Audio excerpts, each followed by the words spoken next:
A sustentabilidade e a segurança energética em Angola. Em estúdios tenho já o engenheiro Eduardo Ernesto, é membro da Ordem dos Engenheiros de Angola, que desde já deixa-me saudá-lo, há muito tempo que não o vejo. Muito boa tarde, bem-vindo ao programa Engenhar. Boa tarde, Ivan Falcão. Boa tarde também a todos os ouvintes da Rádio Mais, em especial do programa Engenhar. A sustentabilidade energética ela é motivada pela observação ou pela visão, pela segurança do futuro. Não só pelas questões ambientais, mas pela garantia de que futuramente nós tenhamos ainda as fontes convencionais ou não para as futuras gerações.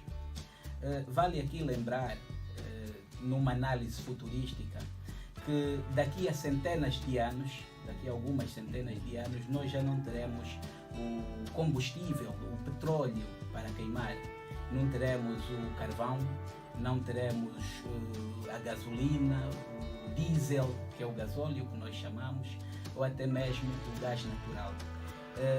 Por que é que digo isto? Porque essas fontes de energia são finitas. São fontes finitas, são limitadas. Acabam, exatamente. Entretanto, se daqui a centenas de anos essas fontes ainda existirem, e se nós continuarmos a usar, ou se o mundo continuar a usar de uma forma desmedida, de uma forma inconsciente, poderá causar grandes impactos ambientais, como já tem causado, que é, por exemplo, o aquecimento global, a desmatação, etc. Entretanto, com esse impacto ambiental, poderá gerar algumas leis de restrições ambientais que poderão limitar a utilização... Desculpa, engenheiro Eduardo, muitos países já têm esta limitação. Exatamente, já têm esta limitação e têm prazos pré-estabelecidos para que até 2030, até 2050, cada país adota, não é? Vai adotando para que nós passemos a usar fontes de energia mais limpas. Entretanto, essas leis de restrições ambientais vão, de alguma forma, limitar a utilização destes mesmos recursos. Entretanto, em prol da qualidade de vida, em prol da garantia da existência de fontes energéticas no futuro, em prol da segurança do planeta, surge nos anos 70 o termo sustentabilidade energética. Este termo de sustentabilidade energética ele aponta mais para um uso sustentável, não é, e consciente dos recursos energéticos, para que futuramente as próximas gerações usem a energia de forma que lhes seja suficiente. Exato. É o seguinte, a sustentabilidade energética conceitualmente tem muito a ver com o uso consciente dos recursos energéticos de forma que não comprometa o futuro, o ambiente e as próximas gerações. A sustentabilidade energética tem muito a ver também com a utilização de energias limpas. Quais são essas energias limpas? São as energias renováveis que não geram grandes impactos ao meio ambiente ou que não produzam gases de efeito estufa e que provocam um desequilíbrio ambiental capaz de ser nocivo ao ser humano. Podemos citar em exemplos algumas energias limpas? Exemplo de algumas energias limpas. As que mais se destacam são a energia solar, a energia eólica, que é gerada a partir de um painel solar. Exatamente, a energia solar é gerada a partir de painéis solares ou a partir da radiação solar. Nós usamos painéis solares para converter a energia solar, não é, em energia elétrica. A energia eólica é aquela que nós aproveitamos a força dos ventos para transformar em energia elétrica. E também temos um exemplo que é a energia geotérmica, além de que não podemos descurar também da energia hídrica proveniente das hidroelétricas, da força das águas, do movimento das águas, etc. Entretanto, vale aqui também destacar que a classificação, não é? A classificação das fontes de energia, elas se subdividem em dois grandes grupos, que são as energias renováveis e as energias não renováveis. As energias renováveis são parte dessas que eu já citei, que são essencialmente 6.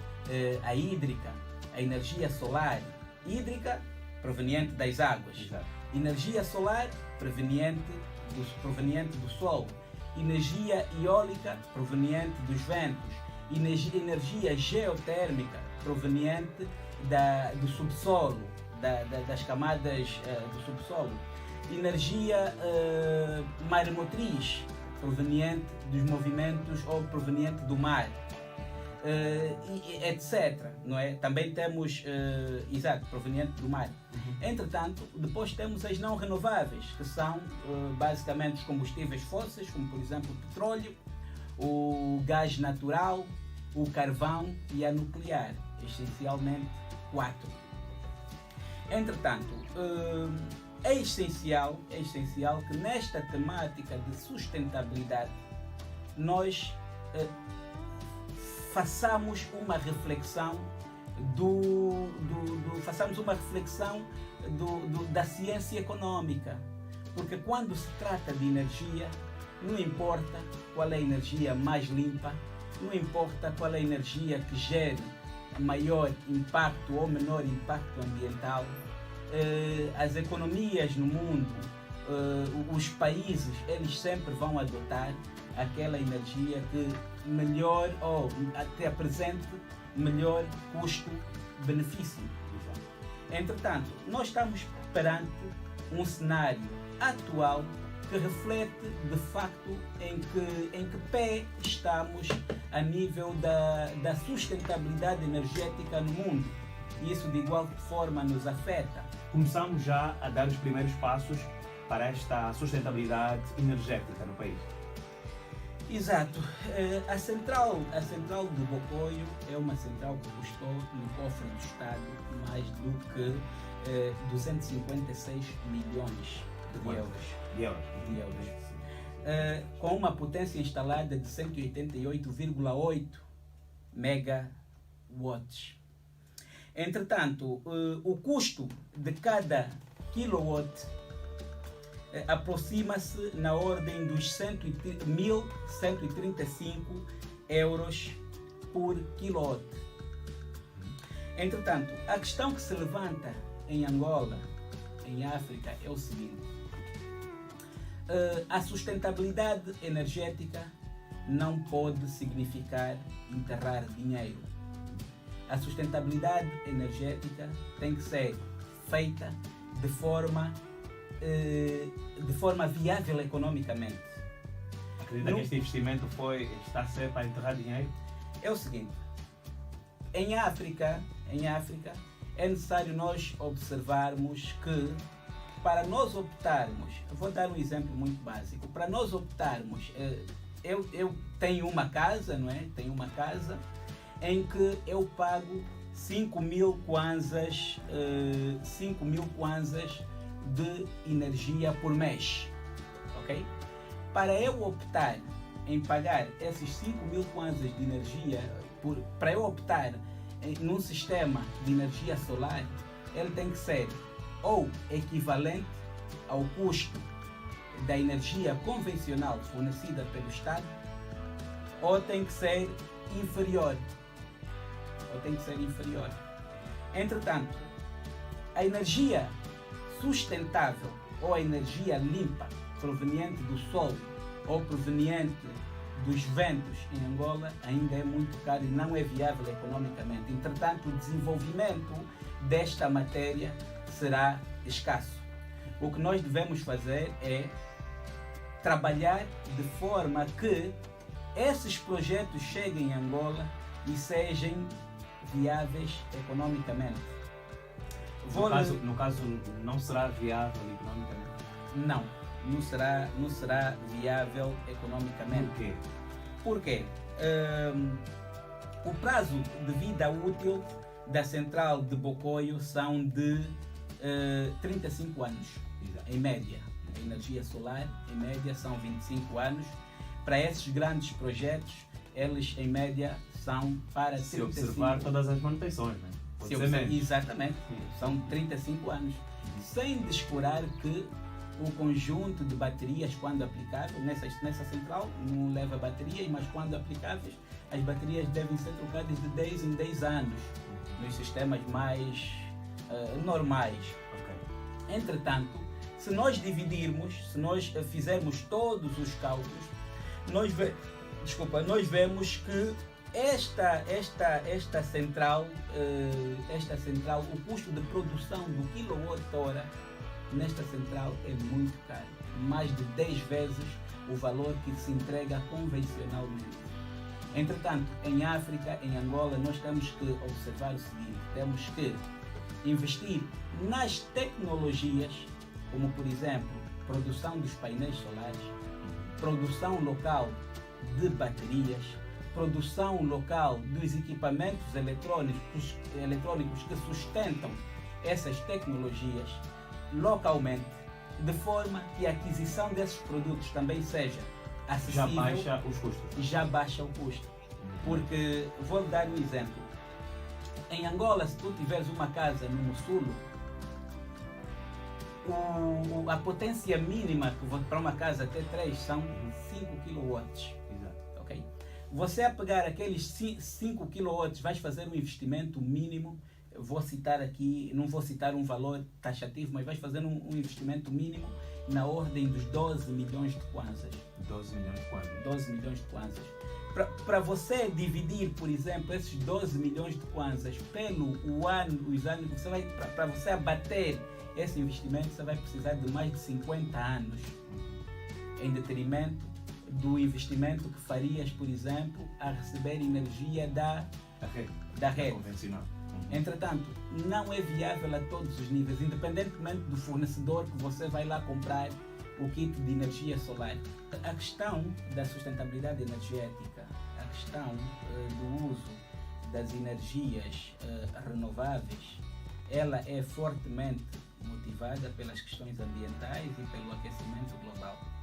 É importante que se lhe diga que existe um plano de revitalizar ou de substituir as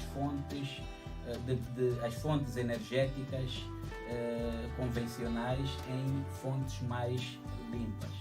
Entretanto, é importante que, ao recebermos esses investimentos, é importante que, quando sentarmos com esses países que têm um plano de transição energética, também tenhamos peito para discutir e dizer: olha, nós vamos adotar esses sistemas, vamos adotar essas tecnologias em prol da conservação do mundo, mas não se fechem com as tecnologias. Passem-nos o know-how. É verdade.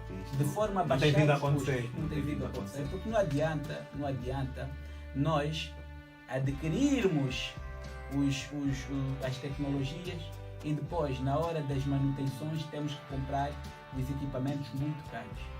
Porque esses equipamentos, eles precisam de manutenções periódicas. A consciência ou o plano de conservação ambiental, o plano de sustentabilidade não pode se cingir economicamente de forma a beneficiar nações que queiram tirar proveitos econômicos. Okay. Porque tem que ir mesmo para literalmente para aquilo que é o nosso tema de hoje. Tem que olhar para a sustentabilidade. Tem que olhar para a sustentabilidade e tem que olhar para a viabilidade econômica. Exato. Porque é o seguinte: para nós retirarmos em Angola o investimento, vou lhe explicar de uma forma real e devidamente calculada. Para nós retirarmos o investimento, em média, de um kit de 10 kW, que é uma coisa mínima, para uma casa ter 3, nós precisamos em média 200 e tal anos, 100 e tal anos. Quando nós deveríamos recuperar o investimento em 10, porque o sistema tem um prazo de vida útil de 25. Entretanto, nós temos que estar ali na média 10, 12,5 ou 15 no máximo. Mas nós aqui temos a 25. Hoje em dia, para nós adquirirmos uma bateria, é extremamente difícil e caro em Angola. Entretanto, se nós quisermos fazer esses investimentos, sabemos que tem aí investimentos a chegar. Também tem que ser, não tem que ser só investimento de implantar as centrais, mas também tem que ser investimentos de implantar fábricas. Ali, neste contexto, nós estaríamos a nos fortificar tecnologicamente e estaríamos, de facto, essa transição energética que o mundo precisa tem que ser acessível ao bolso do cidadão comum. Porque, se nós formos a ver nessas centrais eólicas ou essas centrais solares que estamos aqui que estão aqui a ser implantadas, o custo de produção de energia é muito alto, mais de 10 vezes, mais de 20 vezes o custo da energia convencional proveniente das fontes hídricas que nós temos. Entretanto, se já é difícil para o cidadão comum pagar os 5, os 7 ou os 8 mil kwanzas por mês, imagina pagar 17 mil kwanzas para a energia solar. Para a energia solar.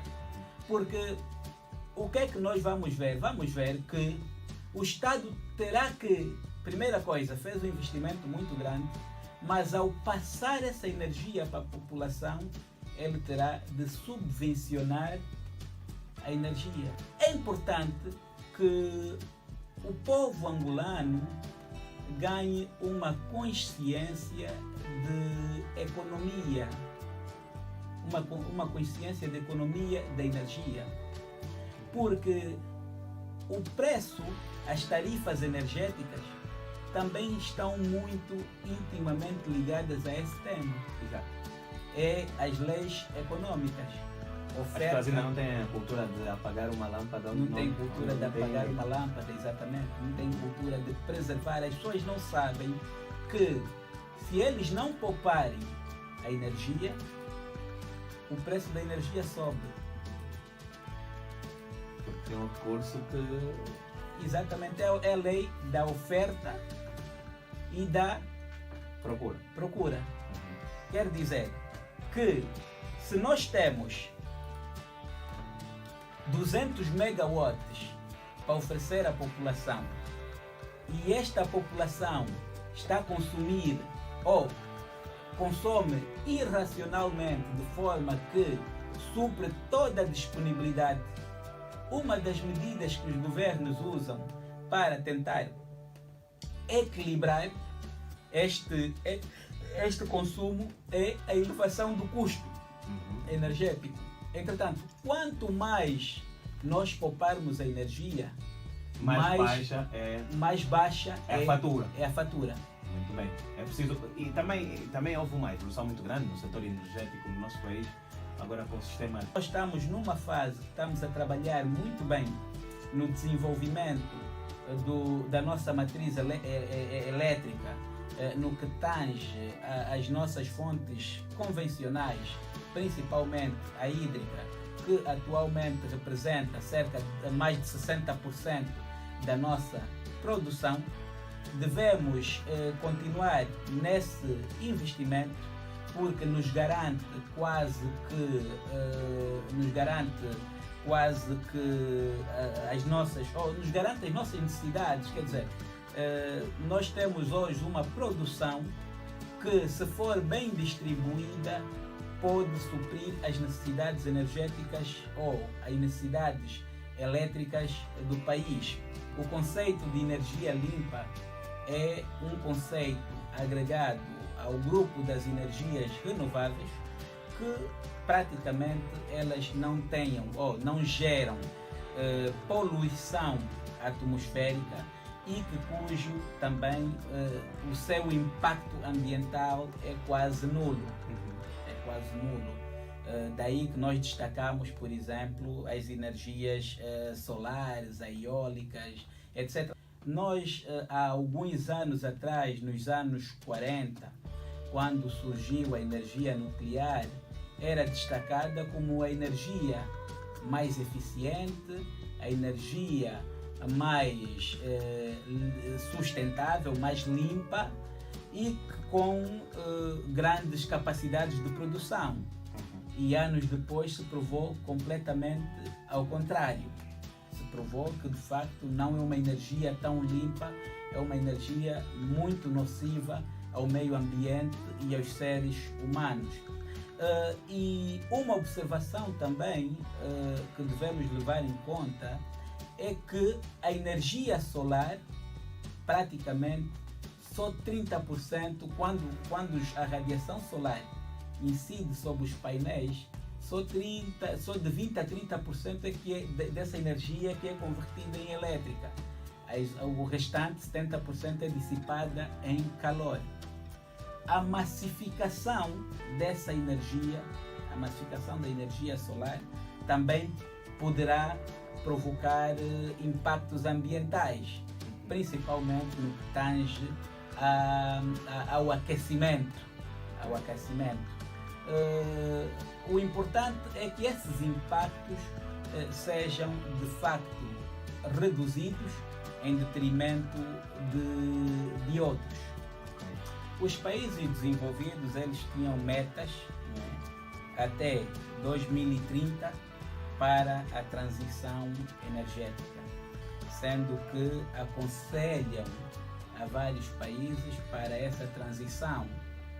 No entanto, o que parecia que eles estavam totalmente equilibrados energeticamente, nós hoje constatamos que não. Hoje, com a guerra na Ucrânia, tem uma dependência. Concordo, por exemplo, de uma fonte energética, que é o gás natural, que também não é uma fonte renovável. A opção seria a adoção das tecnologias renováveis, das tecnologias sustentáveis. Mas nós vimos totalmente o contrário. Vemos que quando a situação apertou, agora que a situação apertou, nós estamos a voltar para a produção, não é? Para a utilização das fontes energéticas mais poluentes de todas as fontes. Por exemplo, o carvão mineral.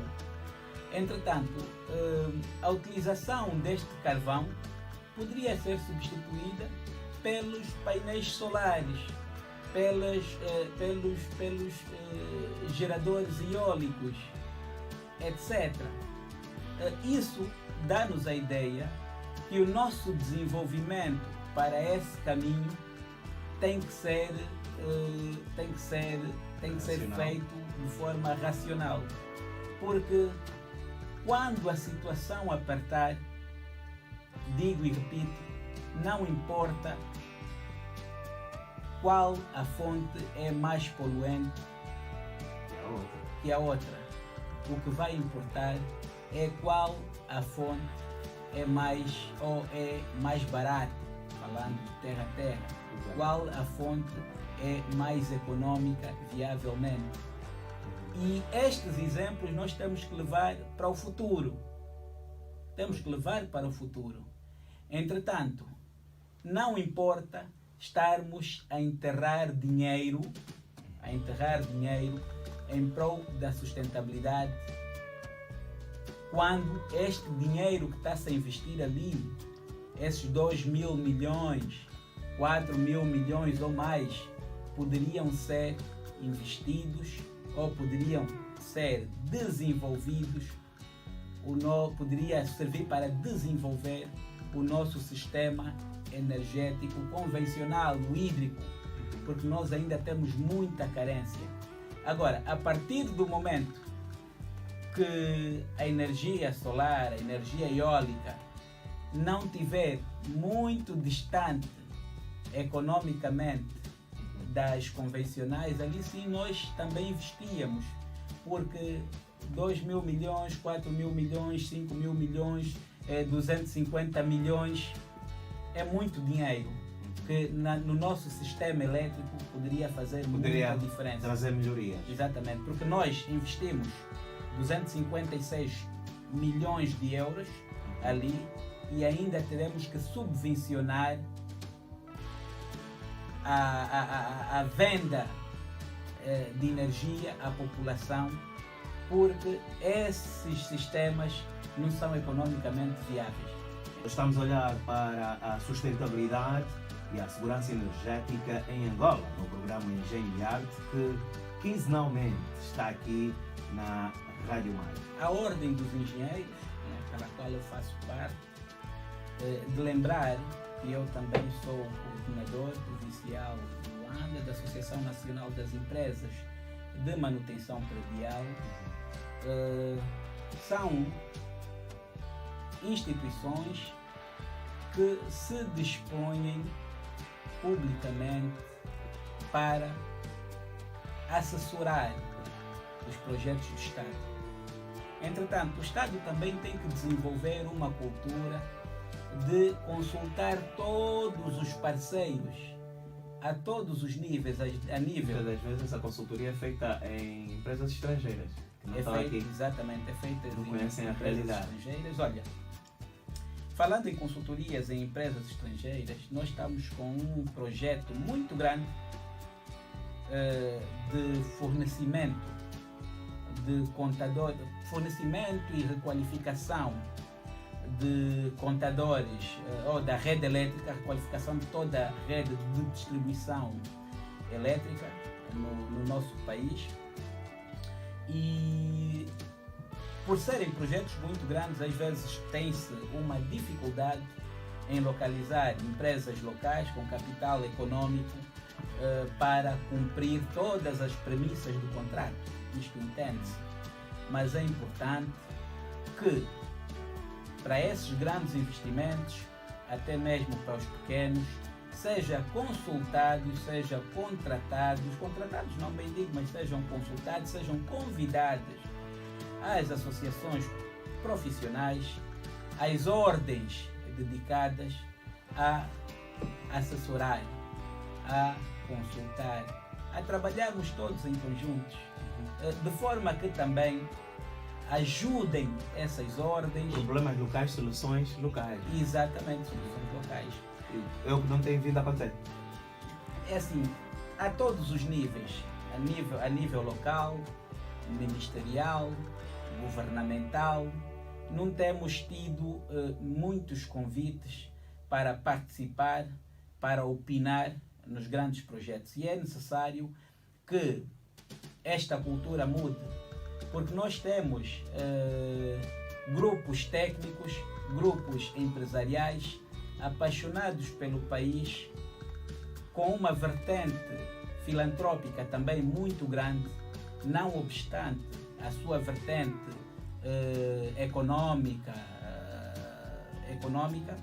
que estão dispostos a opinar, a aconselhar, a ajudar a construir o país. Entretanto, nesses grandes projetos, seja a nível de construção, seja a nível a todos os níveis, tem que ter representados essas associações empresariais e profissionais para opinar, para acompanhar e também para ganhar experiência. Engenheiro Eduardo Ernesto, a solução do Estado também não passaria por um investimento naquilo que se diz respeito à formação, em termos de investir nas universidades para os jovens, os futuros engenheiros, começarem já na prática e em laboratórios, aprenderem e a passarem as suas ideias naquilo que diz respeito à sustentabilidade e à segurança energética, com algumas ideias que têm, que são engenheiros, e então, se tivéssemos laboratórios bons, poderíamos pôr em prática algumas ideias, algumas engenharias destes jovens? Sim, o que nós temos que fazer, isto é de facto, a pergunta que fez é de facto pertinente. Não é? E o que nós temos que andar mesmo neste caminho e nesta via, nós temos que andar a dois níveis, ok? Um grupo a acompanhar as tecnologias, acompanhar os passos das tecnologias evoluídas, ok? E um outro grupo na BEC a estudar as ciências fundamentais. Muito Os bem. conceitos fundamentais para o desenvolvimento das tecnologias a todos os níveis, porque é lamentável como o mundo está estruturado agora. As grandes empresas do setor, elas nunca passam as tecnologias, eles querem é vender os produtos.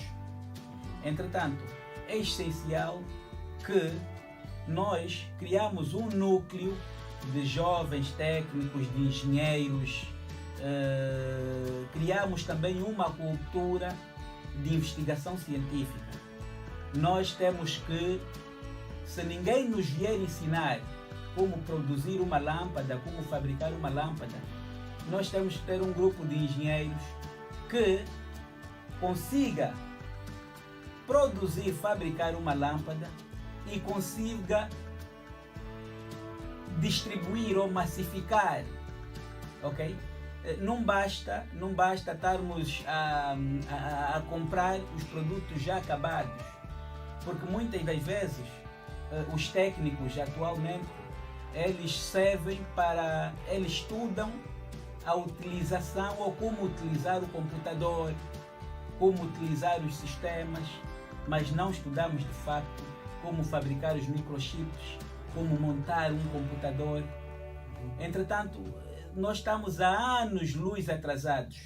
Estamos adiantados tecnologicamente na utilização de todas as tecnologias, mas na produção, na fabricação, na inovação não digo, porque temos alguns jovens com muita capacidade de inovação que inventam muitas tecnologias e por aí fora, mas na transformação da matéria-prima, de que é feito os painéis solares?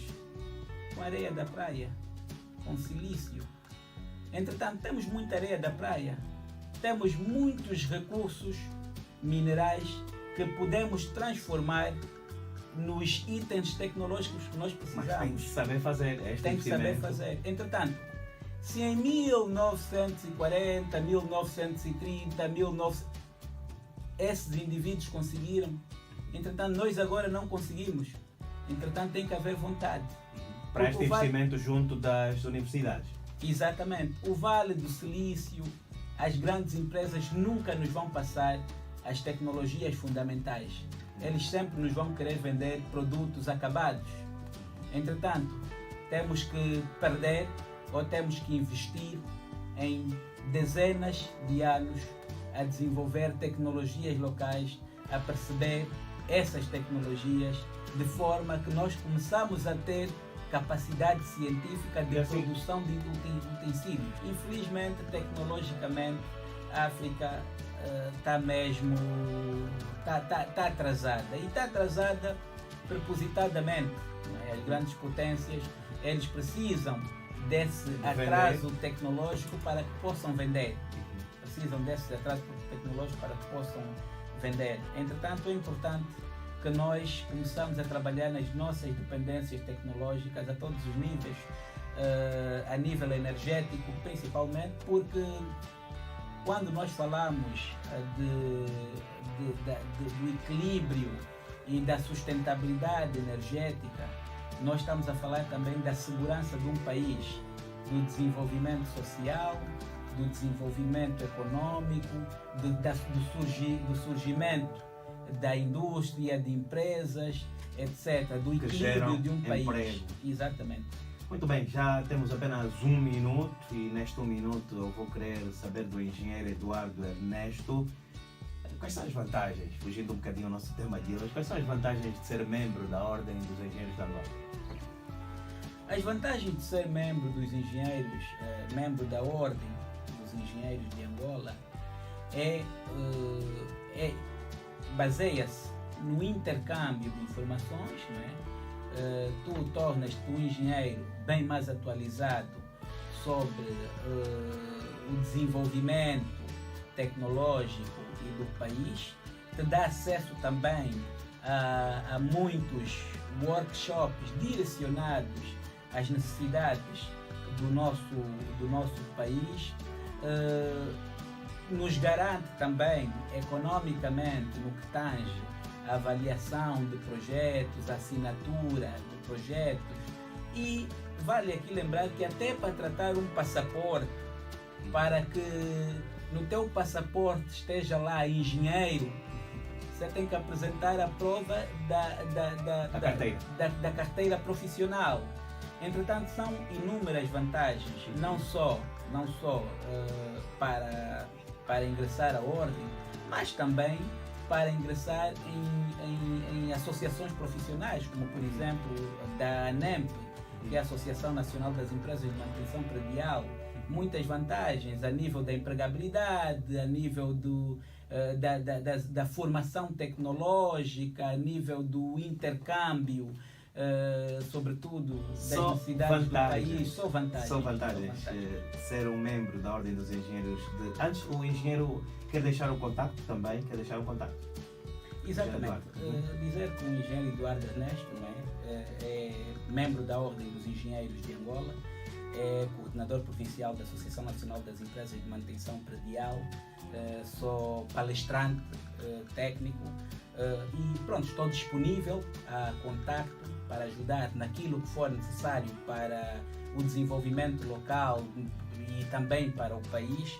Desde já deixo os meus contactos, que são o 921 94 0309, 921 94 0309, e também aconselho a todo mundo a pesquisar por mim nas redes sociais, Eduardo Ernesto.